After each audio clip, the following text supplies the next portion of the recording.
Hello,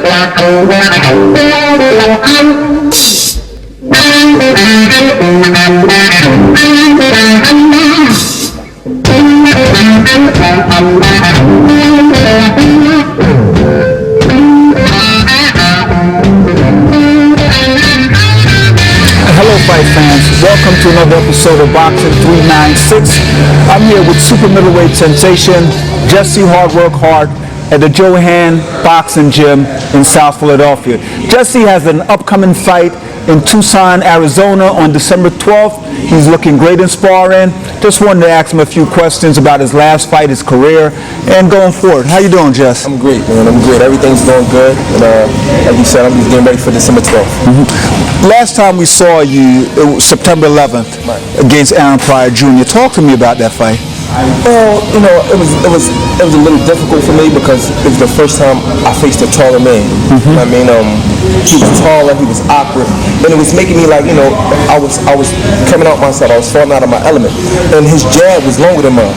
So, you know, it's like I got established coming forward when I'm used to fighting everybody else. I boxed rows around them. Right. I mean, you look at all my fights, everybody's shorter than me. I boxed their brains out. This guy, a little difficult, I had to come forward. I had to make him work. I had to press the action because if I didn't press the action, he was going to give us no action. You know what I mean? So, Okay. It was like, you know, a guy fighting just to survive. Right. You got a guy like that, it's very difficult. A lot of people don't know that. Fight fans don't know that. That when you're fighting a guy like that, the taller man, the bigger guy, you know, you got to make subtle adjustments. And, you know, more on behalf on my part is I didn't think it was going to be that difficult because he was older. I thought he was going to stand there and be flat-footed. But he surprised me. I was in for a surprise. I had to work. And make no excuses. We got the job done. You know, it may not have been my best performance. Like I said, the world hasn't seen the best of me yet. I don't, and no fights. So, you know, that was just another fight that I had to win, and I got through it. And I learned a lot from it. You know, don't always go in with one game plan. Always be ready to switch up. Okay. No matter how old the guy is, no matter how, you know, how a guy looked on his last fight, always be able to adapt to your surroundings. And I learned that, and I took that away. You know what I mean? And you got him out in the 9th round. Right. Like someone said, I'd rather have an ugly knockout than a pretty loss. Right. So Floyd said, I never seen a fighter that looked good lose, and I never seen a losing fighter look good winning. It was a good fight. I watched you today spar with Garrett Wilson, the Ultimate Warrior, and Tennille the Spider Goico. Right. See, you've added a few wrinkles to your game. Right. The uppercut is working. Right. The inside fighting. Right. That's what I had to adapt. Okay. That's what I'm trying to adapt to. The inside fighting, the outside, no one can beat me. You try to match me outside, you're going to lose every time. I'm patient on the outside. But on the inside is where it's though I make a couple mistakes, but now we're working on that as you saw. We're trying to have an all-around game. And Danny Davis been giving me the best strength and conditioning I had in my life. And I think I'm getting stronger. That's what we had to adapt to. Danny said we got to get you stronger on the inside. You're strong on the outside. Right. They can't match you. But you have to have the ability to be strong on the inside. And that's when we adapted. But we just assume you were born strong because of your father, Cyclone Hart. we just thought it was in the genes, but I understand what you're saying with Danny Davis. He's one of the best conditioning coaches. We see you in here, and your jab is there, and you're fighting on the inside. It's so uncanny to see because Tommy Hearns later on in his career he became a really good inside fighter. It wasn't there early in his career, but you have added that wrinkle so early in your career. Right. You got to add because like the division is wide open right now. Okay. Andre Ward, the legitimate Super League champion, moved up to 175 legitimately, officially. He won Covaland. So now I got all these different guys in my weight that's champion. You got Miguel, Jack, Arthur Abraham, and Fedorov, and got WBA. So, you know, all these guys I want to get a piece of, so I have to be able to adapt every style because I want to conquer the world. I want to be undisputed super middleweight champion of the world. What's your time frame? I say next year, man. We're looking at the title shot. I'm 18 and 0. Soon to be 19 and 0. Like I said, I just want everybody. You know what I mean? So just not to be the best in the world, but I I want to be one of the greatest fighters in Philadelphia. So when people say, when I post on social media top 5 dead or alive, I'm talking about all the fighters not in the world. I'm excluding the world. I'm talking about Philadelphia. Okay. I mean, Gypsy Joe Harris, you got to conquer your city first. I keep hearing about all these guys. You know what I mean? Georgie Benton, Gypsy Joe Harris, Cyclone Hart, Willie Monroe. All these great fighters, you know, they say it was the greatest. You know, you got Bernard Hopkins. I want to be, you know, when they mention all them guys one day, when it's all said and done, I want to say Jesse Hart, top 5, one of the greatest Philadelphia fighters dead or alive. So 30 years from now, when we say Hart, people should ask, are you talking about Cyclone or Jessie? Jesse, that's how it should be. Okay. That's how it should be. That's how it should be. When you say Hart, it shouldn't be just Cyclone. It should be Jesse as well. Right. We should say, which Hart are you talking about? Father or the son? Son. That's how I want it to be. I don't know how other people want it to be, but that's how I want my legacy to be. You have an upcoming fight on December 12th, right, in Tucson, Arizona. Right. Who's the opponent? A Mexican guy. I forgot his name. I can't even pronounce it, but I know it's Soldado or something like that. Okay. It's an 8th rounder. Yeah, he's 19-2. Top Rank gave me this fight because they owe me this fight before the year end. Okay. That's in my contract. So I didn't care whether it was an 8 round or 6 round. I'm getting, you know, pretty decent money, but guys not even making for 8 rounders right now. Okay. You know, they just owe me this fight, and I feel like I'm progressing. I feel like with every fight is progress. I feel like I learned something. It's not about, sometimes I learned something. It's not about getting a knockout. It's not about looking good. I want to learn. So when I'm at that top level, I already been through the hitting the hole or the different tricks of the trade with this boxing thing. Like Bernard said, and my dad said, my dad is the best teacher in the world. He always say, you got to listen to learn and learn to listen. The best teacher is experience. Mm-hmm. I'm looking at the sparring session. I've seen your fights. Your jab had developed so much. It's like a sledgehammer now. Right.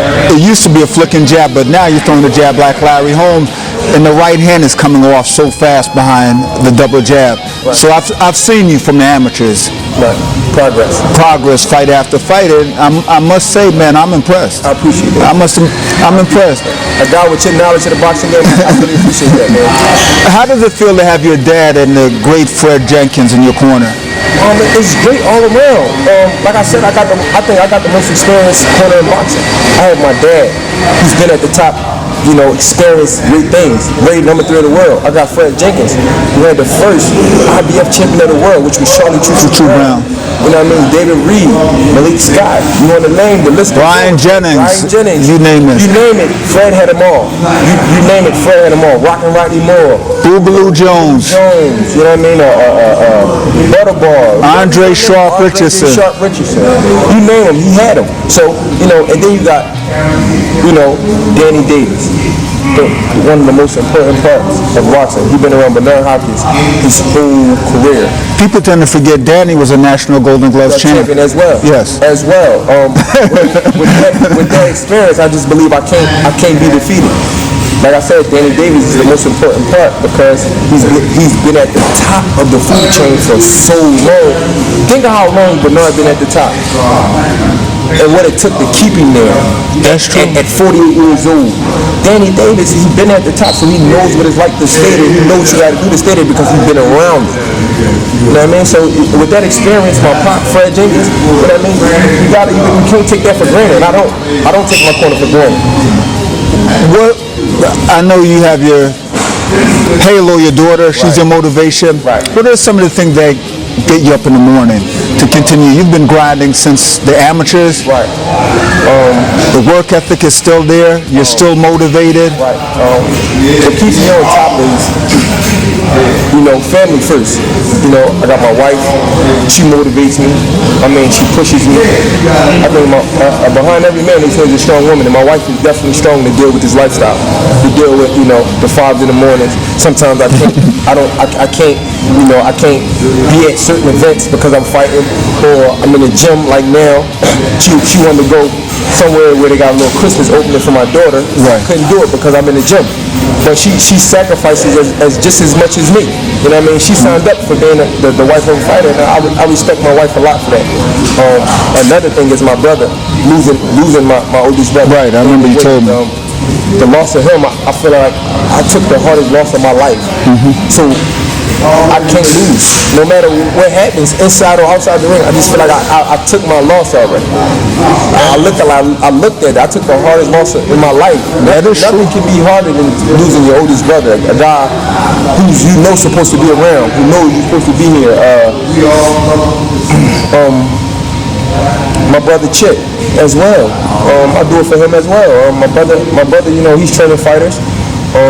Some really good amateurs. He's trying to, find a lane and training fighters and doing different things like that. And I'm the fighter. So the Hart name will definitely forever live on.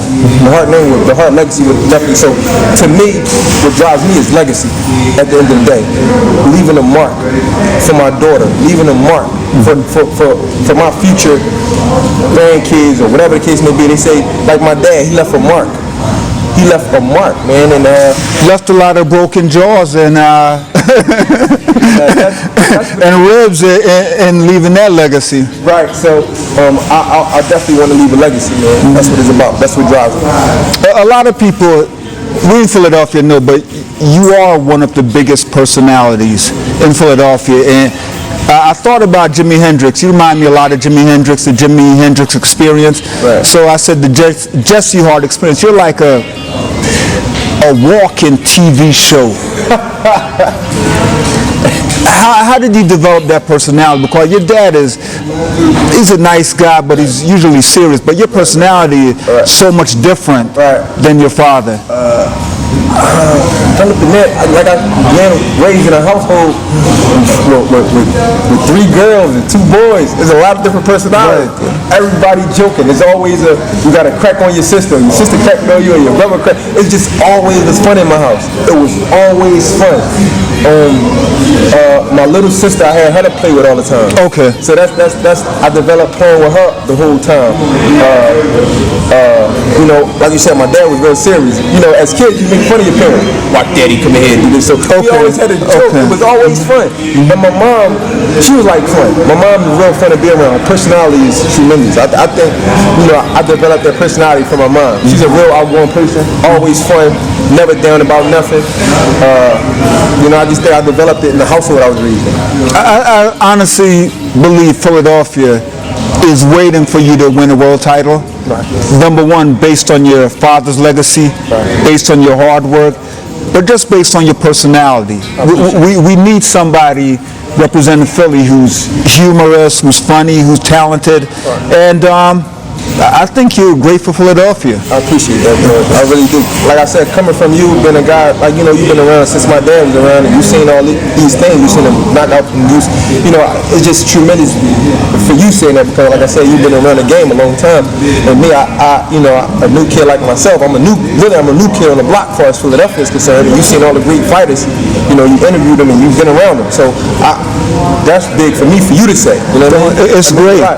And probably this is a question for Bob. We look at your record, and you fought just twice in Philadelphia. Right. McGonigal Hall, you and Felix Verdejo, you guys were on the same show last November. You fought 5 times at Bally's. When is Bob going to make sure you fight in Philly? The Philly fans want to see you here. We don't want to drive to Atlantic City. We don't want to drive to Bethlehem. We don't want to fly to Arizona. When are we going to have another Jessie Hart show? This is for Top Rank and Bob Arum in Philadelphia. I know the question of that. After we get through this fight, I'm going to release something that's going to be huge. Okay. It's going to be huge for the city. We're trying to make a lot of things come together, but I'm going to just say the month, but I'm not going to give you the exact date. March, I will be fighting in Philadelphia. Okay. I will be fighting at the Leopold Center. And that's going to be the next fight, but we got to get through this one first. You don't look ahead, you look in front of you. I was always told that by my dad. Don't look ahead of you, look at the people that's in front of you. Bob said it's time to get back to your roots. Okay. You know what I mean? March in Philadelphia at the Little Court Center. And I'm definitely going to be the headliner, and it's definitely going to be my first HBO appearance. Okay, we'll be there. on the After Dark show. Okay. You know what I mean? And that's just what it's going to be. You know, I just told you this is the first time I even said something. I usually get past the first, but I couldn't even wait because I'm so excited. But like I said, I'm training hard to get through this one so I can get to that one. That's the main one. You know, I had to sit down with the great Russell Peltz last week, and one of his criticism, he's saying Philly fighters are fighting all over the place. Danny Garcia at the Barclays Center. Right. We need to have Philadelphia fighters back in Philly where the fans can see them and we can build them. So I'm really excited about you coming to the Leo Coors Center in March. Right. You know, we're definitely going to have a splendid Philadelphia fight card. If I'm the main event, I'm going to put a lot of guys on there that you're going to see on that card. I really wanted to be Philadelphia, but since Top Rank promoted, they got to have 3 guys on it, their own guys. So, you know, it's going to be a 6-fight show. You're going to have 2 great Philadelphia fighters on there. Okay. 3 other Top Rank fighters. So, Russell Peltz is doing everything in his power to build it up. Bob is working with Russell. And like I told Bob on the phone, I called him 3 weeks before this fight and I said, man, I need something in Philadelphia, man. Please, you got to give me something in Philadelphia. Okay. We talking about Puerto Rico. We talking about, you know, Arizona. We talking about, I said, you got to have me back in Philadelphia. Last time that I was at the Alhambra, you forget, I sold it out. It was standing room only. You know what I mean? It was a great show. A crowd like that there. With me and Felix Verdejo, Fred Jenkins, James on the show. We had a lot of great. It was really good. It sold out. So, like you said, you talked to Russell, and Russell was right. You know what I mean? The crowd come out, and then when I fought on True TV, I had the highest ratings since whoever fought on there. I fought prior. We had the whole Philadelphia team thing. Like, so my city support me so much with boxing. I have to come back in March. I have to. It's inevitable. I can't. I don't even like fighting. If it was up to me, I have all my fights here. Okay. If it was really up to me, fellas, I have all my fights here, George. It's inevitable, but due to the contractual I'm under, business. We understand. So I you know what I mean. I try, but in March you would definitely see me in Philadelphia at the Leo Coors Center. Okay. Well, we can look into the camera here. Tell the fight fans all over the world why they should continue watching Jessie Hard Work Hart. Y'all should continue watching Jessie Hard Work Hart because it's just more than boxing to me. I'm bringing flair, I'm bringing a smile, I'm bringing charisma, I'm bringing character. You know what I mean? You're not just going to see me in the ring, hopefully after this. When my career's over, I'm going to be on Dancing with the Stars. It's going way beyond boxing with me. You know what I mean? Boxing stars are made in the gym and superstars are made with charisma, character, and personality. Bob Burnham told me that. I'm a superstar. You know what I mean? I'm somebody to love. I love everybody. And at the end of the day, I'm going to be the next great fighter of any generation. That's what I'm pushing for, of any era, of any kind. Not just saying my fighting ability, but character, charisma. That's why Muhammad Ali was the greatest, because he had character, charisma, and personality. You know what I mean? And I understood that. And character, personality, and charisma is something I just got. I inherited. I didn't even look for it. It was just natural to me. But that's why you should tune in to Jessie Hart. And you know what I mean? In March, wherever city you from, the whole tri-state area, come out. Leo Coors Center is where it's at. First, December 12th, we got to get to Tucson, Arizona, handle business there. Then March, I want everybody to come out and see Jessie Hart Work Hart. Splendid performance. There you have it, fans. Super middleweight sensation Jessie Hart Work Hart, who will be fighting December 12th in Tucson, Arizona. So ironic. Yesterday was the great Jimi Hendrix's birthday, one of my favorite musicians. You guys missed the Jimi Hendrix experience. You don't want to miss the Jessie Hart experience. So continue watching this man. Come out in March in Philadelphia to see him at the Leo Coors Center. Thank you. Take care. Continue watching Boxing 396.